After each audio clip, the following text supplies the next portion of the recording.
Welcome to We Built This Brand. I'm your host, as always, Chris Hill, and with me is my fabulous co-host, Adhrucia. Hi, I'm the host of Conversations with Curiosity, and I'm so excited to be here at Power Forward, and we have an amazing guest with us today. Ted. Yes. I don't know about amazing, but I'm here, so you guys can decide, I guess, after you talk to me. Well, Ted, we're happy to have you here. Thank you. Thanks for having me. Ted, will you tell our audience a little bit about your work? Sure. So I've worked in the entertainment industry for about 40 years, such the gray hair, and somehow survived it all. I've had sort of three kind of, I guess, call it career arcs, which is kind of interesting for, I guess, anybody from a career standpoint. First, I was a production person, mostly doing children's television in this odd place called Central Florida, which I refer to as the funnel of crazy. Florida is this little thing that sort of looks like a little vestige of the United States. And if it gets crazy enough, it's got to go to Florida.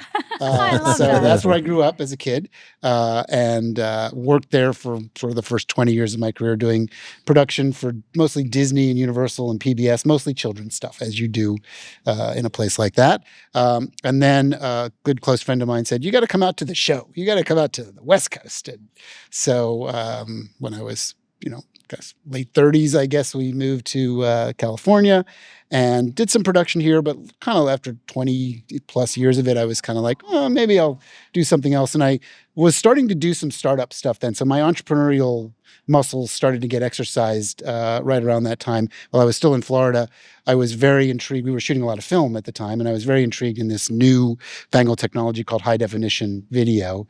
And I started to build some technology around some enabling tools around that. We raised some startup funds, and one of the companies that was actually building some of the hardware under the hood was a company out of Northern California that was doing sort of video engineering at a very, very high level. Okay. And I was very involved in Apple culture and Apple products in the 80s and 90s. Using these things called Avids, which still exist today, but they were very expensive back then, and they only lived on a Mac platform back then. Okay. So I was very connected to the Apple sort of ecosystem. And one of my mentors, his name is John, said, after that startup didn't quite get enough money to do exit velocity, he's like, you know a lot about Apple and Apple culture. Apple has approached us to see if we would be interested in being their partner on a hardware project around professional video applications for the Apple platform when Steve Jobs was still running the roost and everything was. And it was interesting. And I said, okay, well, that's interesting. And my friends were like, you're leaving production? I'm like, I don't know if I'm leaving, but I'm taking a little departure. So I got involved in that. And I was sort of this embedded employee in Apple. Even though I worked for this engineering firm, we were partnered with Apple to build this thing that became what we now call desktop video. And it became a huge sort of phenomenon all around the world where you used to use these very expensive dedicated tools to do video. And then we started to democratize that and people could do videos on computers, which is essentially what these three cameras are right now. So the world changed and I was involved with like 7 engineers. And it was kind of a wonderful time. Then after that, I did a little startup with a buddy of mine. It's a long kind of interesting story. We were both connected to Apple, and we started a little company called G-Tech, which is these little silver hard drives that look like little mini Apple computers. Some of your crew probably knows them, and they sit on everybody's desktop multimedia machine.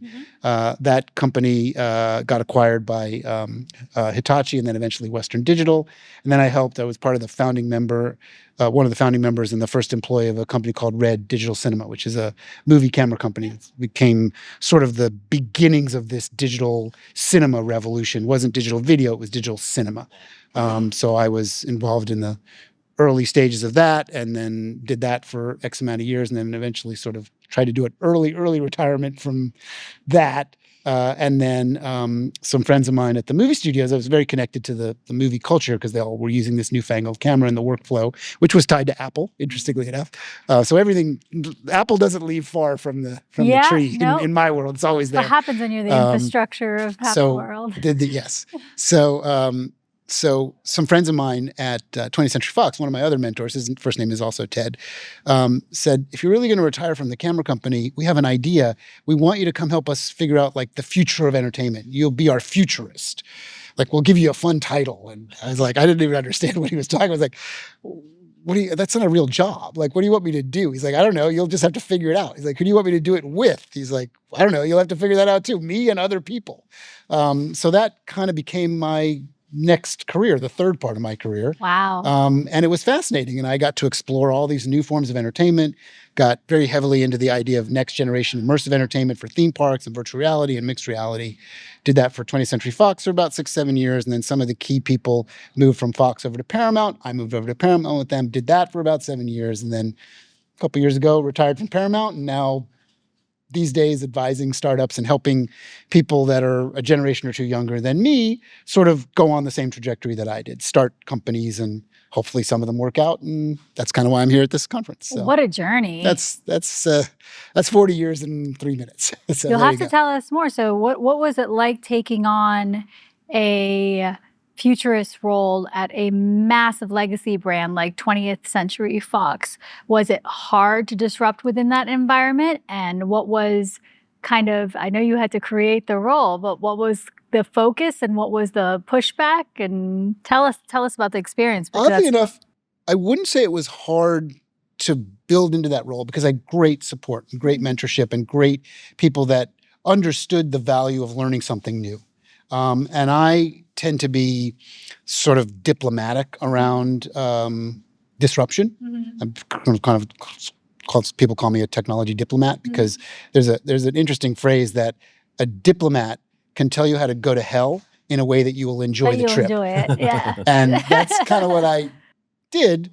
Is like, I would take things that people were very concerned about, like this is going to change a lot. Like today, a lot of my discussions around AI is this giant disruptive factor, which, as you know, we were on this panel together. Yep, so of course. We just talked about it, and I have these interesting perspectives on it just from a lot of learning and other disruptive phases of a 40-year entertainment career that was always focused on these little disruptive nuggets that in some cases became huge trajectories for our industry, right? So I had really good support at the very top levels, sort of CEO, president levels of the company around, we know we have to do things new and different while still maintaining our heritage and the importance of what we do for a living. But we can't just stick our head in the sand and say nothing's going to change, because we know things are going to change. So as long as you've got that kind of mentality that things will change, but you have to kind of understand where the ethical boundaries are that are always changing, and the desire points, and what's really going to change under the hood, and that creativity doesn't really change, and storytelling doesn't really change. You know, we tell the same stories over and over and over again as humans, but we deploy different technologies to achieve those objectives. And really, at the end of the day, all of what we do is some kind of illusion, some kind of magic trick. This is all, video is an illusion of technology, right? And it goes all the way back to the beginnings of cinema. In fact, many early practitioners of cinema were actually magicians. Yeah. And I have a lot of friends that are magicians. And so that sort of stock and trade has always lived inside me. So when you look at new things through a lens of it's just another version of magic, and what people do to be entertained and allow themselves to be entertained with these, like, how is that even possible? Yeah. Like when you look at, movies like Planet of the Apes, for example, and you look at these creatures and you're like, well, clearly they figured out a way to teach these apes to talk, because there's no way you can create something that looks that photorealistic with computer technology. Well, of course we can. And now in the age of AI, we can do almost anything. And we're just in its infancy of learning how to build this into an industry. And it's, like I was saying on the panel, I've never been involved in an industry, and I've been in this business for a long time, where there's literally a wholesale change of technology every 2 to 3 months. Something new emerges. Not just of technology. I was going to add in there, not just of technology, a wholesale change of, I feel like, all kinds of things, but technology being one of the main. The technology sort of births all of these new concepts and new ideas of how to tell stories and entertain people and immerse people in various forms of entertainment. So the answer is kind of, it wasn't as a much of an uphill climb. I could tell you where, and it's still an issue today, where the uphill climb was how do you find an ROI for new, right? When we know the ROI, even though it might be shrinking and starting to become a little disabled, we know where we can make money with traditional entertainment. It's harder to know where you can make money with entertainment that doesn't have a basis yet. What is new? Yeah. Right? So, like, could anybody have realized 25 years ago that social media and vertical media on this thing that we now call a smartphone would be such an economic force? I don't think the No, I answer don't think they could. is no. And I want to throw it to Chris, but I think that something that's very interesting that you hit upon both on the panel and now is that it's interesting that a lot of times artists and storytellers look at technology as an enemy. We're hearing it right now, oh, it's going to take our jobs, because truly art is always a bifabrication of humanity's past. We take art and Quentin Tarantino talks about this, you know, he spends a lot of time studying other art and then creating ideas from that art, and technology has always actually been the vehicle to then transform that art into a new medium, and that's how we got filmmaking in the first place. So it's crazy that, to me, sometimes the artists see it as this kind of demon that we're going up against when it has been the enabler of our art this entire time. Look, every piece of technology has, well, let's call it demonic traits, right? That things will alter, things will change. So if you want to just stay where you are, you may still be able to hold a career, but the infrastructure around that will crumble. Like, you know, even in my era, as someone is early 60s, there was a business of cutting film and doing what we call negative cutting for films and making prints of films, and a whole infrastructure of people that would drive in little pickup trucks and vans and drop physical cans of film off to a network and infrastructure all around the world for people to watch those films, right? That largely changed to a digital infrastructure. Those jobs changed, in some cases expanded, in some cases shrinked, and there's still a tiny little fraction of the world that uses film for acquisition and for distribution. But you're talking about like almost no human, you know, like you're talking about like a handful of humans that do this kind of stuff now, where the digital disruption has now birthed a huge amount of new people that would have never had a chance to be in the entertainment world, because they can shoot on cameras like this that are low-cost digital cameras but still professional, or they can shoot on their iPhone or their Android phone, and they have an entire movie studio in that smartphone. They can shoot it, they can edit it, and they can distribute it to the world directly from that device, largely because of what we, you know, call the internet, right? The power of the internet is an enabling factor that has enabled millions and millions of careers that didn't exist. It didn't exist at all in the days of moviolas and film prints and negative cutting. Technology is truly a gift when you look at it that way. And it's wild to me because it's not just I mean, it's becoming even more democratized, because you see, like, you know, we talked about you being at Red. Like, Red got acquired by Nikon. Yes. Now Red's technology exists within new Nikon cameras. Right. You know, all of that technology is becoming more democratized, becoming a lower cost for the end creator that wants to create with it. And then with AI, you have a similar thing happening where, you know, you can look online and just scroll. I'm sure in your social media feeds you'll come up with, you know, the AI well, maybe this is my feed, but the AI Sasquatch, or you know, these AI generated, you know, these AI generated characters that come up from time to time, and they're looking more and more real. They're becoming more and more direct, and for some people that is like the result of their planning and their strategy and their creativity. It's not just throwing it into an AI machine and coming up with crap. Yeah, and certainly in our business, you make the point about Red being recently acquired by Nikon. Right. There's and a lot of what we call professional camera companies these days are actually really struggling economically, simply because the delta between a consumer camera that everybody has in their pocket, now shooting 4K video at various frame rates with high dynamic range and photographic filters and so forth and so on, and certain filmmakers that are going to choose to use those cameras to actually make professional production. But the bulk of these people are using it to just upload their stuff on YouTube, and it looks really good, and it totally serves that purpose. So you start to narrow down the need for what we call professional tool sets, because these consumer tool sets basically bring that delta in to the point where, in some cases, imperceptible, and in many cases, you can certainly get a much better refined image if you use professional production, but is it really going to be worth the cost and complexity when you're doing something to upload to TikTok or YouTube Reels or whatever it is? And the answer is largely no. Absolutely. So just, just this microphone, I'm sure it costs almost nothing compared to what a wireless microphone would cost 10 years ago. Yeah. And hopefully It's it insane. sounds fine, right? It sounds Hopefully. great. Otherwise, I wouldn't be using it. But no, you're exactly right. I mean, the cost of this stuff is, it's the risk versus reward. It's like I could go and get a 6K camera or a 12K camera and shoot all of this interview, but is anybody even going to be able to stream that on YouTube? No. And if you're looking at it on your phone, you're not going to be able to see maybe 4K resolution if you've got a good eye. But for even these cameras are relatively cost effective. You're talking about low thousands, or in many cases sub Easily. $1,000. Yeah. So many professionals can afford to enter into this market, where just a few years ago there was no chance. You're talking about cameras that were 6 figures to enter this market. So a lot's changed, and AI is going to be yet another massive agent of change on that network effect, on that cost lowering, like we talked about in the panel. The idea of hiring big time human powered helicopters to shoot aerials, number one, went through its first disruptive revolution with drones, when you got drones that were big enough to hold things like a Red camera or a Nikon camera or whatever it is. And now with AI, you're kind of like, for a lot of filmmaking, you're like, well, I guess I could shoot it with a drone. I'm definitely not going to shoot it with a real helicopter, but why don't I just type in, I need a woodsy, Oregon, smoky, aerial helicopter shot with a blue pickup truck and these kind of things, and it'll make it for you. Yeah.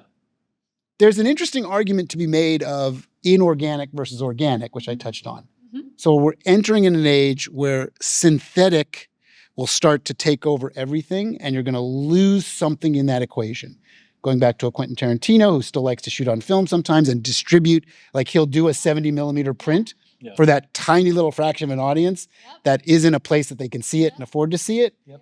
And I feel like we always lose something in the equation when technology moves forward. So you always have to be aware that you're going to give something up, but you're going to get something ultimately on you're the going to other get something side. that's going to be much more accessible to a lot more people. And I think that's where it's still the originality of an art form comes to play. Like you could still, yes, technology has moved past. You decide where you utilize it and where you go back and you use the original hand sketch, the hand drawing, the film like Tarantino does. For Chris's audience, which is widely interested in brand building and how brands are built, a lot of them are now facing this great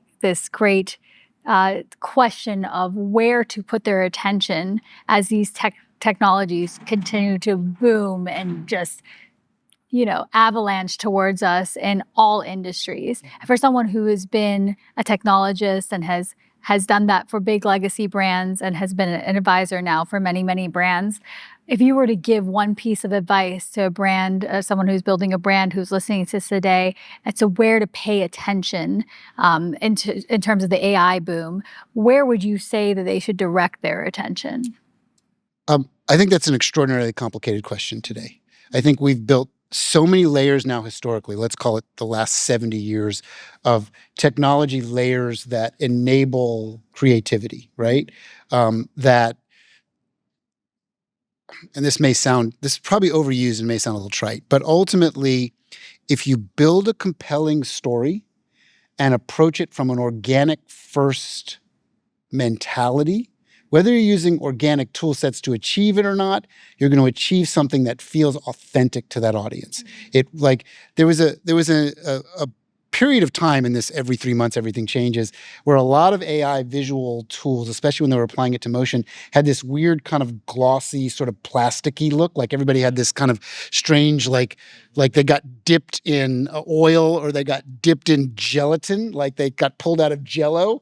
But you could sort of see that there was something really intriguing about the building of like synthetic humans and synthetic backgrounds and synthetic stuff. But it just felt a little odd. Like you tasted it and you're like, kind of tastes like something I know, but it doesn't taste good yet. In a fairly short period of time, a lot of technologists started to work on that problem area. Why does everything look kind of gelatinous? And then they were able to solve it. Now things don't look gelatinous unless you want it to look that way, right? And then we started to figure out how to apply audio tracks and do things with synthesized audio and lip synthesis and things that were just expensive and sort of archaic in terms of dubbing in multiple languages. You are replacing some of an industry that way of voice actors from many countries with a synthetic version, and it's not going to be exactly the same. But given the choice between a dub job where the lips are not matching the actor's voice, and you're kind of like, I would actually just watch the subtitles, to I want to watch great Korean content or Indian content or whatever it is, and I can watch this language in my language and the lips will match. And you hope that they use the same actor's voice with the same intonation, and you hope that the actor has given permission to do that and hopefully makes money on multiple versions, right? So there's lots of pieces to this puzzle where, as long as it starts to feel like we're keeping the idea of organic, authentic to the style, and some of that style may be very high tech, like a Tron type movie or a Matrix type movie. It doesn't have to be low tech to be organic. Organic can be high tech too, or futuristic as well. But I think where things go wrong is when it's all focused just on spectacle and creationism and less on narrative and organic and authentic to the audience. Makes a lot of sense. That's my 2 cents on it. Yeah, because you can do some ads and you can do some content with AI that looks so artificial and so fake that people are just gonna balk at it, and it's gonna ruin potentially your brand reputation depending on how you approach it. Yeah. Yeah. So it makes a big difference. There were some early ads, and you kind of got to give advertisers credit for at least leaning into the future. But you looked at it and like, this would have been way better to just shoot this organically. But now, a year or two later, that delta, right? Like that delta when I started my journey working in digital cinema was massive. First smartphones and first flip phones were crappy little cameras, way under 1 megapixel, and professional cameras were the real deal. But now look at it. 20 years later, it took 20 years, right? Yeah. The delta is very minor. With AI, that delta is shrinking so very rapidly fast that it's hard to keep that authentic use case. And on top of it, as if we don't already have enough content of just video content that's been created all around the world, now we've got every possible form of content that used to require a deep VFX layer or a deep, heavy production layer. It's like, independent filmmakers or student filmmakers couldn't go out and shoot a gigantic crowd scene or a gigantic war scene or a gigantic, I want to explode 40 trucks and now they can. So that's an amazing enabler for creativity, but it also adds to this crazy content glut that we already have that, like, how do you even find the good stuff? How do you find anything? Mm-hmm. That's why you build a brand, Chris. That is exactly why you build a brand. Gotta make sure people know and trust and have that authenticity to the content itself. And within that, you can expand and you can experiment. I think that's one of the fun things about this new technology and about AI is it does open the door for newer creative possibilities. I know it was said on stage, but talking about using it to pitch, using it to get ideas out faster. I think marketing agencies really benefit from being able to do that. I know I've benefited from pitching a client on, hey, here's a silly video we're going to do.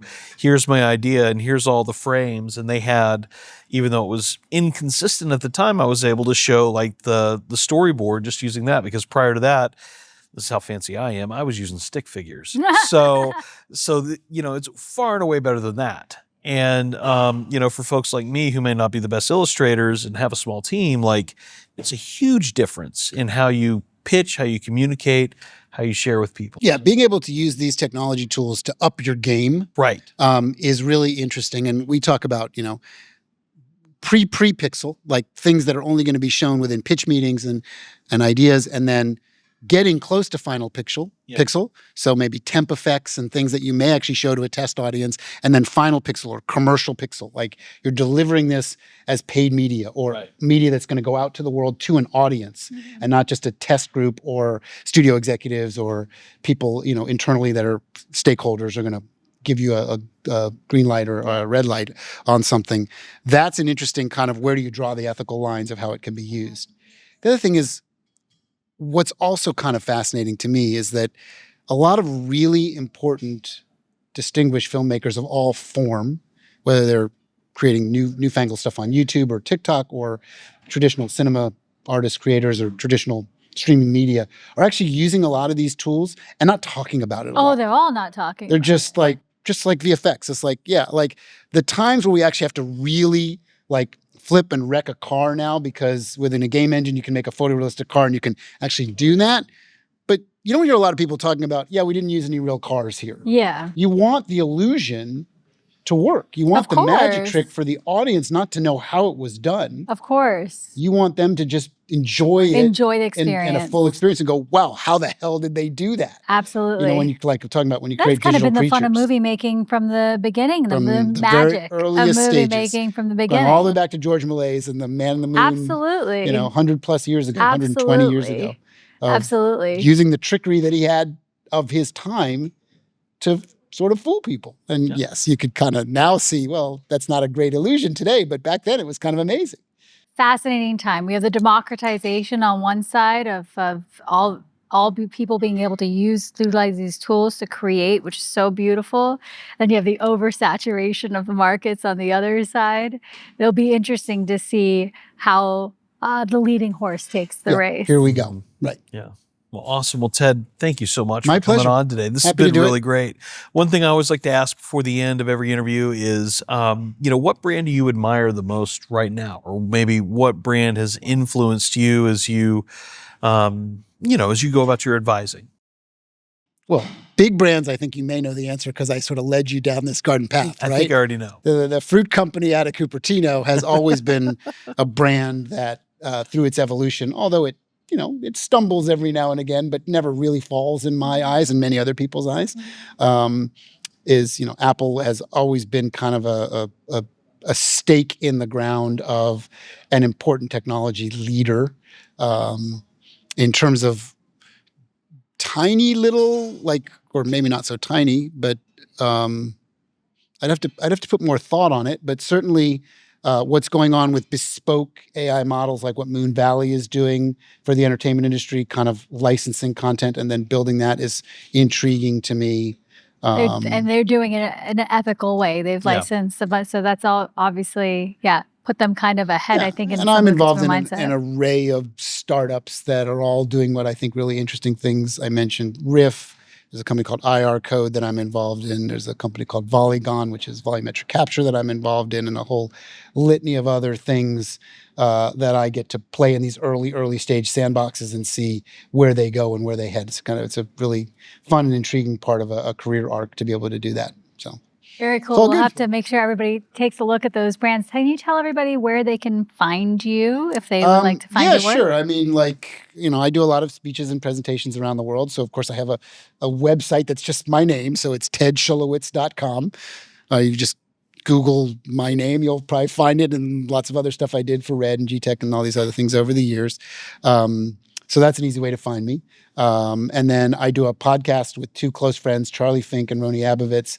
We do a weekly podcast called the AI XR Podcast, and we talk about AI and extended reality, immersion tools, and visual stuff, and all the VR and XR stuff that we've been involved in. That's called the AI XR Podcast. It's quite popular. It's cracked the top 100 in the Apple Congratulations. podcasts. So a lot of people listen to it. Congratulations. Got 1 million plus used listeners. It's kind of great.